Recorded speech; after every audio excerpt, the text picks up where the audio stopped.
Hello! On this channel, we talk about ladies, and this series has been all about how women are treated in this franchise. Today, we're going to get into how the legacy of Star Wars is exemplified by how Leia is portrayed in each movie of the sequel trilogy, and what that means for the girlies watching.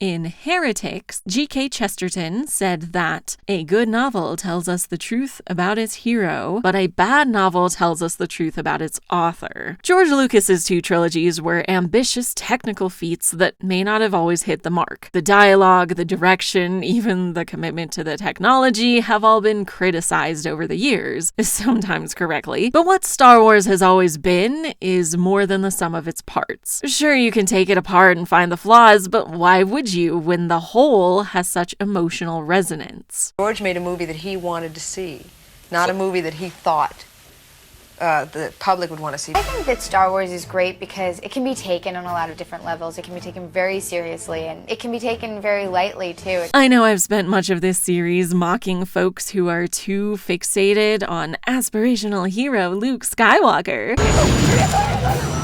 That's mine!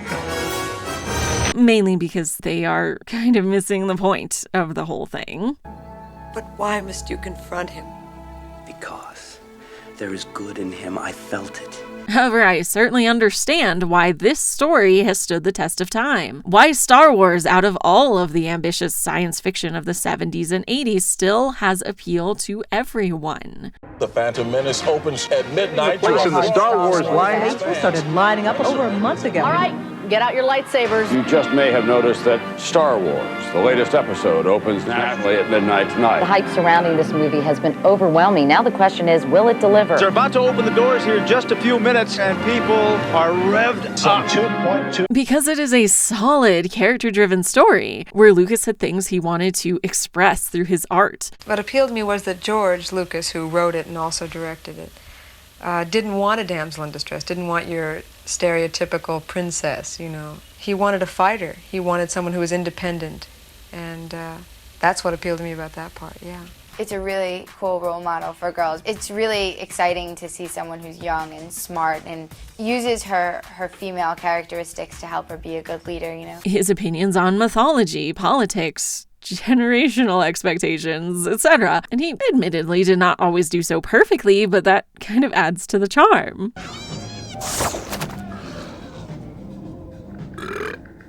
The Force Awakens was an exciting event because it did what JJ does best, come up with interesting ideas. It has been criticized for being just A New Hope again, or for over-reliance on nostalgia, but I don't think either of those are true. It is, like Lucas's Star Wars, extremely character-driven, and the original characters may appear, but the plot moves forward through our new characters. Discovering things about them and seeing how they deal with a situation is what's important. This whole battle being similar is not. And anyway, already done in several of Lucas's movies if you want to split hairs.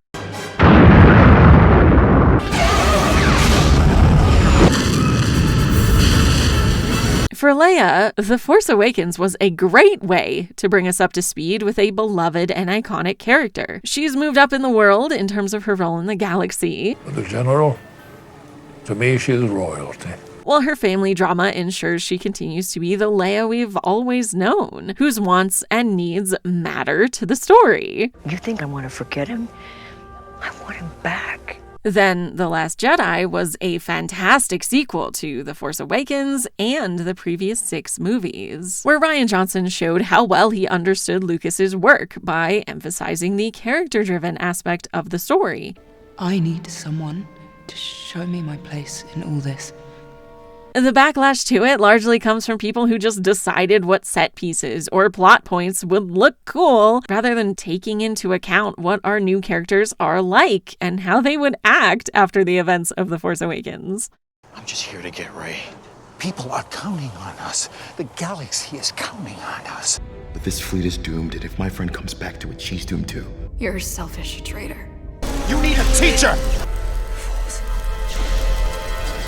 Something inside me has always been there. But now it's awake.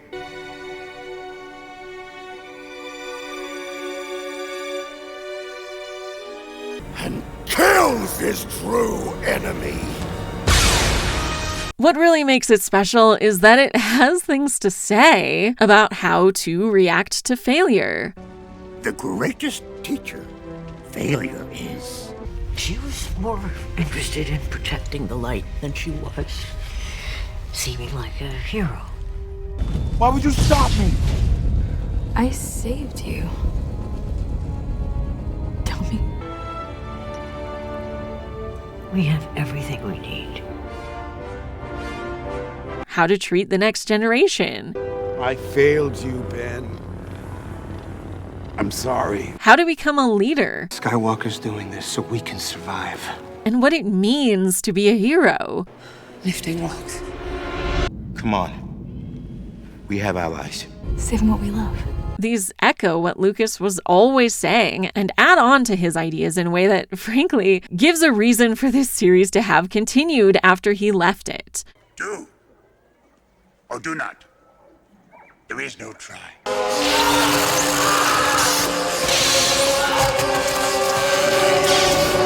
The Empire's taking control of the city. I advise everyone to leave before more Imperial troops arrive.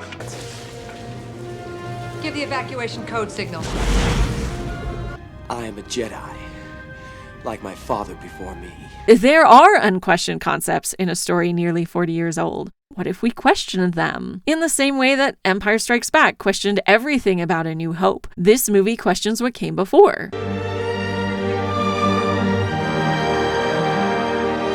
All his life as he looked away to the horizon, never his mind on where he was. In a gentler way, in my opinion, it still ends on Luke Skywalker living up to his legendary status, unlike here.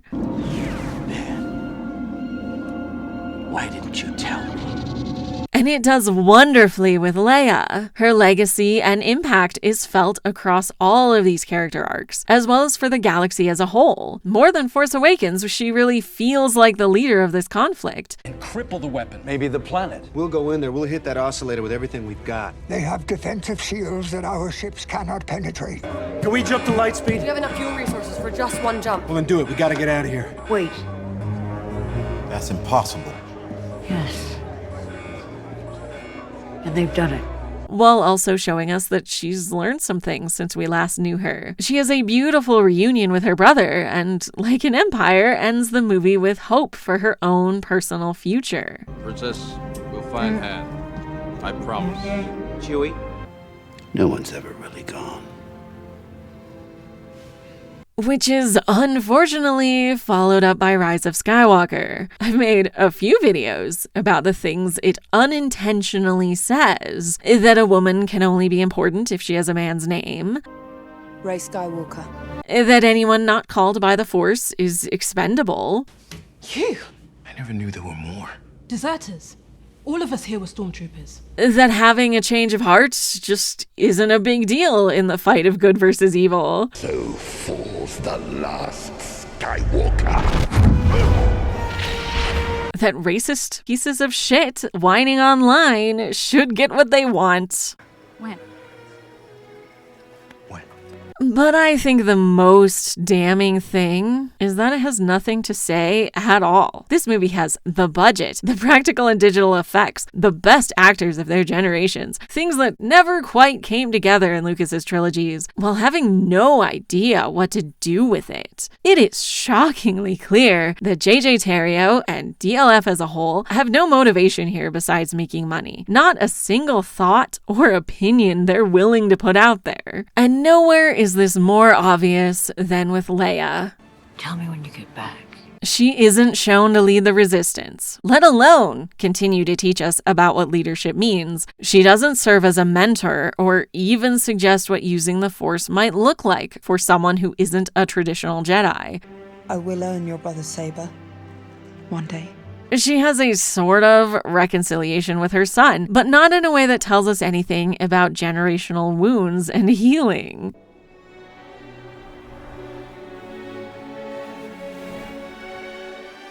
This version of Leia is everything I feared this trilogy would be, but wasn't until this point. An empty facsimile of that thing you used to like, but with no understanding of why that was. Leia has the Force now because you like Leia and want her to be cool, right? Leia is Rey's mentor because she's gotta have one, right? Leia has a happy ghostly ending because you want her to be next to our hero, right? I do not want Leia to be remembered this way. I do not want to remember Carrie Fisher this way. I want to remember the complex, sometimes difficult, multifaceted heroine I got to know over the years, whom Carrie embodied effortlessly. I've been Princess Leia for 40 years. I got in character, and I've never gotten out again. And really, I've tried everything. But all I'm left with is emptiness and anger. Anger because of how little care DLF takes of its female characters and the actresses who play them. Feeding the folks who monetize calling Rey a Mary Sue by insisting she be trained in Rise of Skywalker. Reinforcing those who drove Kelly Marie Tran off of social media by removing her character from the movie. And more since then. Why would anyone want to work for this company? It's a terrible place filled with the worst people in the galaxy. The stress was considerable for Daisy Ridley, both on and offline. Carrie Fisher talked about how much weight she had to lose to appear in these movies, which frankly may have led to her death. This franchise chews up and destroys women, the characters who start out amazing and then are quietly fridged, the actresses who are never defended by the company that dragged them into this situation, and the audience who can never be considered a real fan if they happen to be female, whose way of engaging with the story is just silly girl stuff, while men ranting incoherently about their childhood being destroyed are the true fans. That's mine! Well, here you go, Lucasfilm. Here's my roughly 10-hour critique of your character work. Most of it is even positive. I just have a few concerns towards the end of each trilogy. So you're gonna make a movie to cater to me now, right? You definitely didn't bring Daisy Ridley back into the mess with no plan, right? Or you're at least going to bring back Willow, right? Well, until that day. Till that day when the true Empress, Elora Danan, returns. Till that day! Till that day! I'm tired of defending a story that clearly prefers the attention of the same people who drove Lucas to sell it in the first place. So I'm done fighting it. I'm just gonna go do what is expected of women in this galaxy. Finally succumb and die of sadness.